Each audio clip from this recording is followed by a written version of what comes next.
باب دارنا كنتكلموا على اكبر عمليه نصب في تاريخ المغرب. ملاير مشات الناس وما رجعاتش، افير اللي مشارك فيها ممثلين اللي داروا اشهار لهذا المشروع، والتلفازه اللي دارت الاشهار لهذا المشروع، وحتى الجماعات اللي خلات لي بانو ديال هاد الاشهارات يداروا بلا ما تحقق من البروجي. هاد لافير وصلت حتى للقبه ديال البرلمان وهضر عليها رئيس الحكومه. أسف كثيرا نقول لك ملف باب دارنا هو واحد الملف خارج القانون، لا علاقة له لا بسلطة عمومية ولا بمسؤول ولا باسمه. هو الآن أمام القضاء، ما عندناش علاقة به. هذاك مشى، اسمح لي، هذاك مشى ومشاو عند الموثق وجينا واش كنشريو عنده، اش دخلنا حنا؟ سقنا الأخبار. ولذلك هذاك الشيء اللي هذاك العقد اللي كيدار في إطار هذا البيع ديال العقار في إطار الإنجاز خص تكون فيه رخصة البناء. هذا ما عندوش رخصة البناء. انت مشيتي عند واحد مول الحانوت قلتي لي بيع لي هذا، قال لك نبيعها لك ولكن نجيبها لك غدا. هاك سيدي واحد 2 مليون وغدا جيبها لي.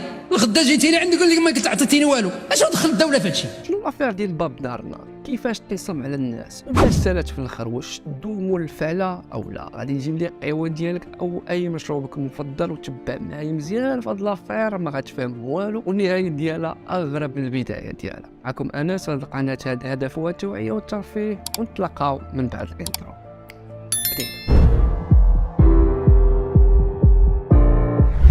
مولا هاد الصبا لعب على واحد النقطة مهمة جدا، هي الماركتينغ، هي البراندينغ، هي كيفاش يقنعك ان المشروع ديالو هو احسن مشروع كاين، هو المشروع الانسب ليك. باش دار هادشي دار بالاشهارات. كتشوف ان السيد داير مشاريع ما يمكنش لك ما تثيقش. كتشوف الناس داخله خارجه، يعني مافيجين بيبليسيتي، يعني عنده هذا لاباتونت، عنده الاكسي، يعني ما يمكنش لك ما تثيقش. كتشوف زعما كتشوف اشهار ديال مشروع التلفازه فراه كيعطيه مصداقيه اكبر، ولكن ملي كتشوف المشروع دايرينو اكبر ممثلين في المغرب فراه هذا كيعطيه مصداقيه اكبر بزاف. ومستحيل تشك في ولا لحظه ان هذا المشروع هو عباره عن اكبر عمليه نصب غادي دار، خاصه ملي كتشوف ممثلين كبار داروا اشهار ديال هذا المشروع كالخياري كحسن الفد.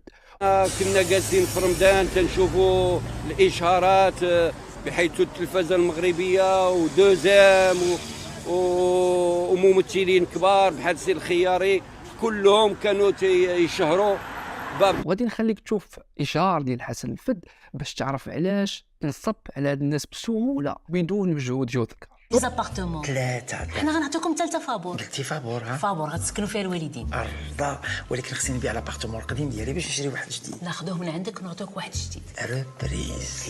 ولكن خويا عنده ارض. حتى هو ناخذوه من عنده ونعطيوه ابارتمون جديده. ريبريز، ابارتمون، فيلا، تيران، كلشي. بغيت نصبغ غير 60% انايا. ماشي مشكل، 40% كريدي غراتوي. غاتوي فابور.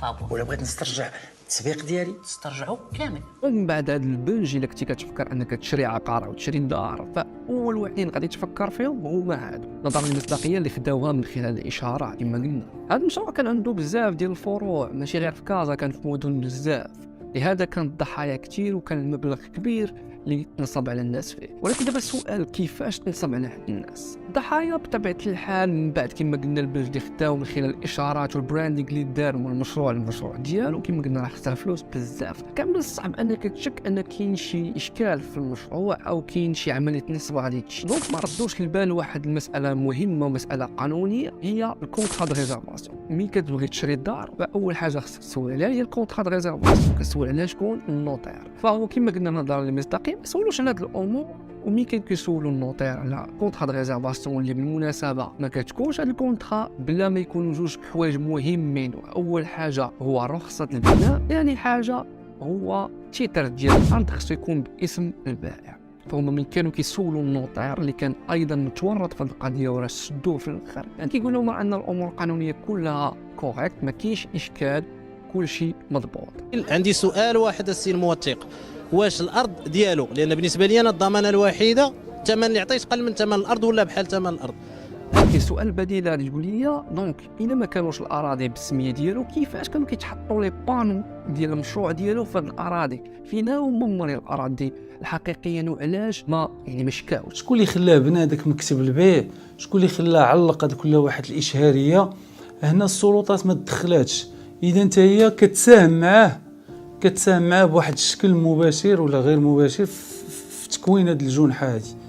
هنا مول البروجي دار واحد القضيه ذكيه بزاف، كيمشي عند مول الاراضي الحقيقيين كيعطيهم عربون ديال الارض وكيقول لهم ان يعني الباقي ديال الفلوس ديال الارض غادي يعطيهم زائد 10% من الارباح ديال المبيعات اللي غيبيع. بطبيعه الحال هذا العرض راه ما يمكنش ترفض، وهنا كيكون متفق مع مالي الاراضي على هذه القضيه وما كيدويوش على هذا الامر. كيقولوا ان المبلغ اللي مشى توتال ديالو هو 80 مليار، يعني المليار سنتيم، لان الاخر استهدف ايضا الجاليه المغربيه في اوروبا، وكان كيدير دي صالون ديال العقار ديال ليموبيلي في اوروبا، فرنسا، بلجيكا، في اسبانيا، خداو منه الناس، لان نظرا ان الجاليه ما غاديش تبرزك ليه راسو، ما غاديش ليه متابعه بحال الناس اللي كاينين في المغرب. Groupe Babdarna opère dans l'immobilier depuis une trentaine d'années.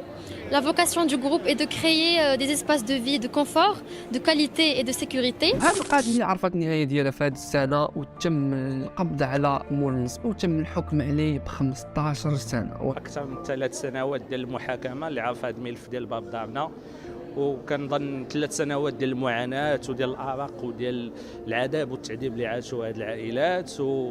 الان ربما اول ليله اللي يقدروا ينعموا فيها بالراحه وانهم ينعسوا مرتاحين من بعد ما يعني هذه المحاكمه سالات. كانوا هناك احكام مشدده في حق المتهم الرئيسي اللي هو 15 سنه ديال السجن النافذ، بالاضافه الى احكام مجموعه اكثر من 50 سنه ديال السنوات اللي كانوا على جميع المتهمين. ولكن للاسف الناس مشات لهم فلوسهم لانهم ما لقاو عنده والو، لقاو في الكونت بونكير ديالو فقط 5000 درهم. نصب الاموال الطائله، الاموال في الاخير حتى كما شفتي في التصريح في الكونت بونكير الاخير ديالو فيه 5000 درهم، هو رجل كبير ديال العاقه. هي الفرحه ما اكتملتش لان عدد كبير ما تمكنوش من استرجاع الاموال اللي وضعوها في هذا يعني في هذا الشقق او في هذه الفيلات.